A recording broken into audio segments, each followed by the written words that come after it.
वंदे मातरम का विरोध किया जाता है क्योंकि बुत परस्ती हो रही है, बुत परस्ती का तर्क दिया जाता है।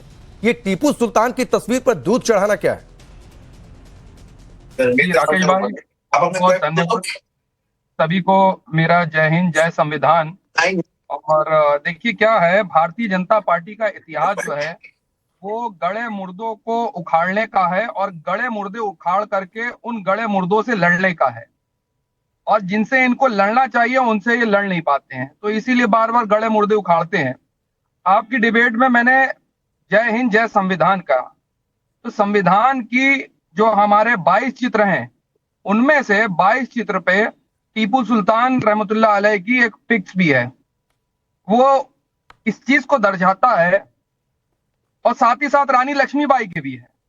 वो इस चीज को दर्शाता है हमारा संविधान कि हमारे यहाँ जो अंग्रेजों के खिलाफ लड़ करके आजादी हासिल हुई उसमें टीपू सुल्तान रहमतुल्लाह अलैह का कितना बड़ा योगदान है। उस योगदान को भुलाया नहीं जा सकता। अब भारतीय जनता पार्टी की समस्या ये है, इनका खुद का तो कोई इतिहास नहीं है, चाटुकारिता का इतिहास है। तो जब चाटुकारिता के पहले सैयद जवाद, आप मेरे सवाल का जवाब नहीं दिए। मैं सिर्फ आपसे पहले यह पूछ रहा हूं, संविधान पर भी आ जाऊंगा।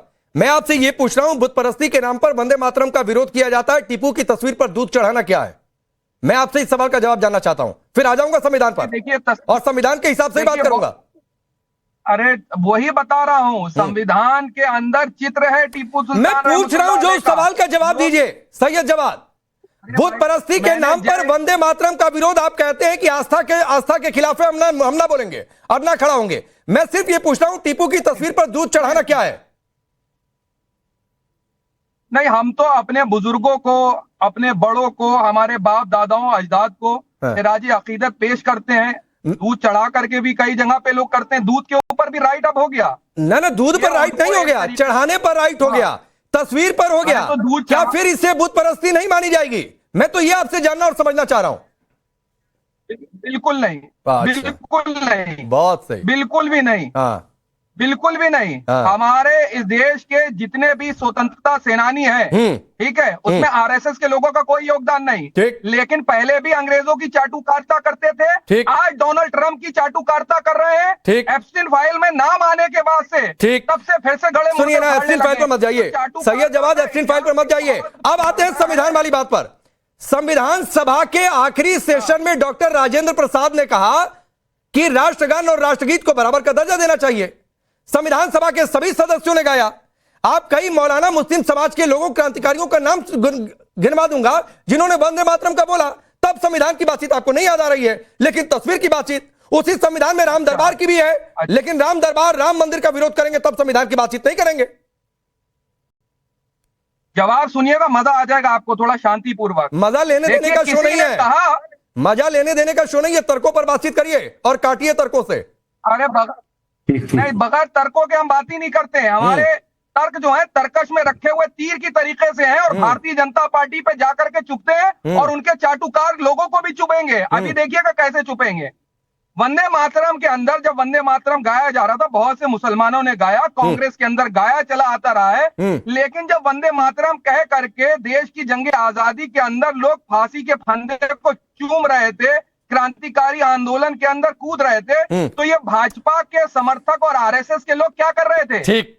और अगर विरोध करना होता तो श्यामा प्रसाद मुखर्जी ने, आप बताइए क्या स्टैंड था उनका? ना, ठीक है। अब तुहिन सिन्हा, रुकिए जवाब आता हूं। तुहिन सिन्हा, वंदे मातरम का विरोध क्योंकि ये बुत परस्ती वाली बातचीत है। रुक जाइए, लाइन पर रहूंगा, सवाल पर वही हूं जवाब।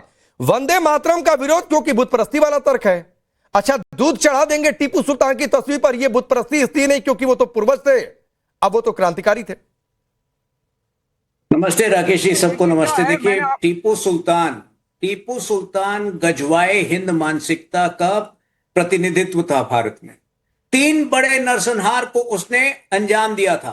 1790 में मेलुकोट, जो कि वर्तमान कोडागू क्षेत्र है, वहां पर 10,000 हिंदुओं को दिवाली की पूर्व संध्या पर मंदिर से निकाल कर मारा गया था। मालाबार के क्षेत्र में नायर परिवारों को हाथी के पैर तले रौंदा गया था और ग्रामीण मैसूर में इसी तरह से कम 5,000 लोगों को मारा गया था।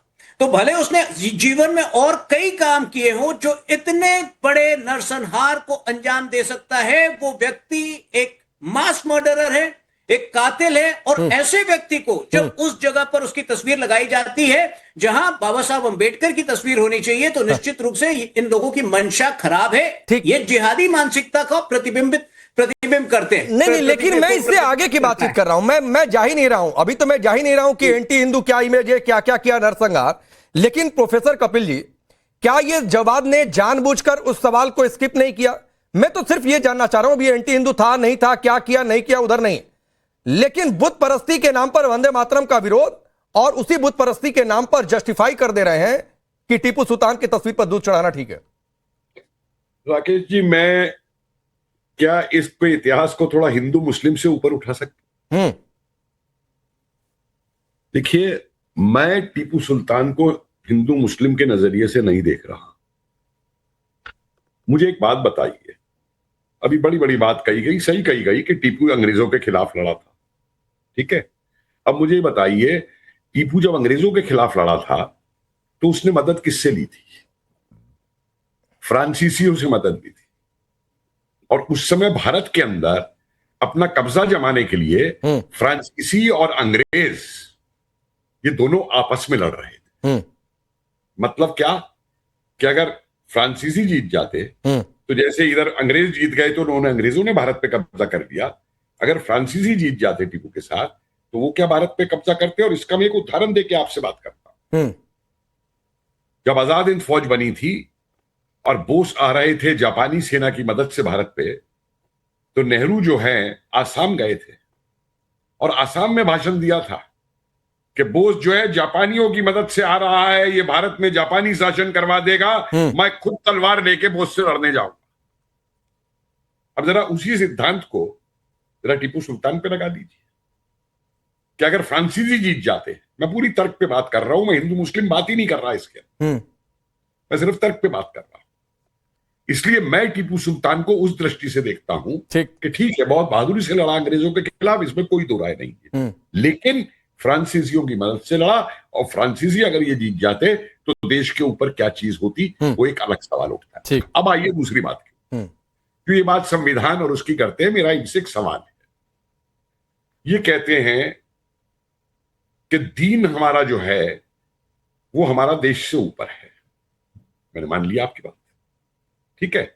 अब मुझे बताइए, संविधान किसका है? संविधान देश का है ना। तो अगर दीन देश से ऊपर है तो आप देश के संविधान की दुहाई क्यों देते हैं फिर हर बात के ऊपर? जहां आपको कन्वीनियंट होता है वहां पे संविधान याद आ जाता है। तो पहले ये तय कर लीजिए कि संविधान सबसे बड़ा है, दीन सबसे बड़ा है, या देश सबसे बड़ा है। ठीक है सर।